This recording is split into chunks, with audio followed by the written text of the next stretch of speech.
The first 2 months of 2025 have painted a bleak picture for American workers. Job cuts have surged, reaching levels unseen in recent memory. In February alone, US employers announced a staggering 172,017 job cuts. This represents a dramatic 245% increase from January's figures.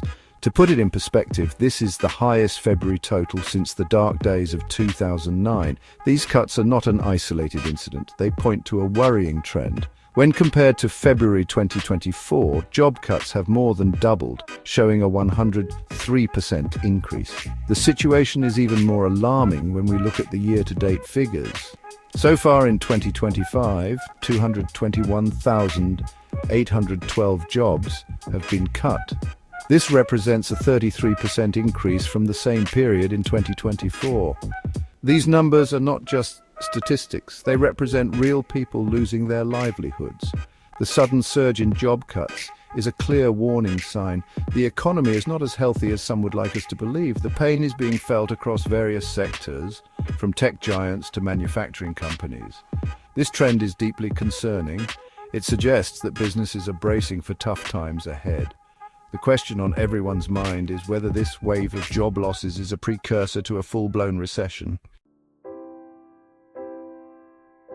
The once booming housing market is showing signs of strain. Home sales have plummeted, reaching levels reminiscent of the 2008 to 2010 recession. In January 2025, total home sales were a mere 4.7 million.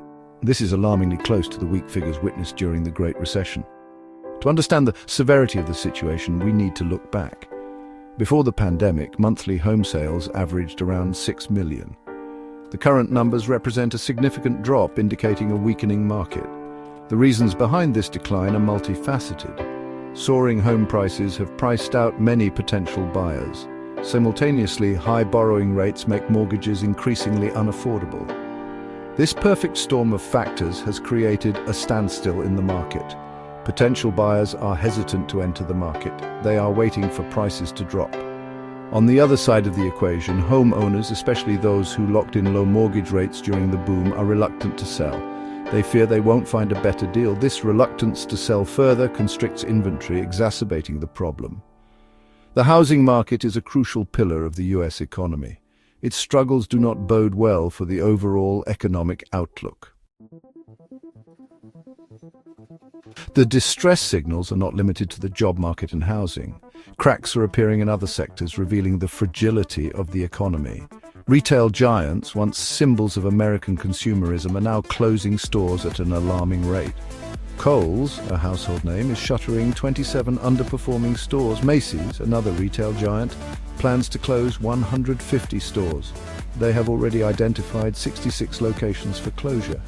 These closures are not merely strategic adjustments, they are a desperate attempt to stay afloat in a changing economic tide. The reasons are clear: declining foot traffic, rising operating costs, and the ever-growing dominance of online retailers. The situation is even more dire for small businesses, the backbone of the US economy.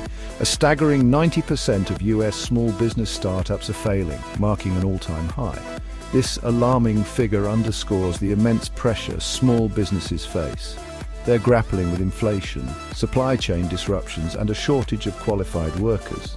The struggles of both retail giants and small businesses paint a grim picture of the current economic landscape. The deteriorating economic indicators have not gone unnoticed. The American public is increasingly anxious about the future.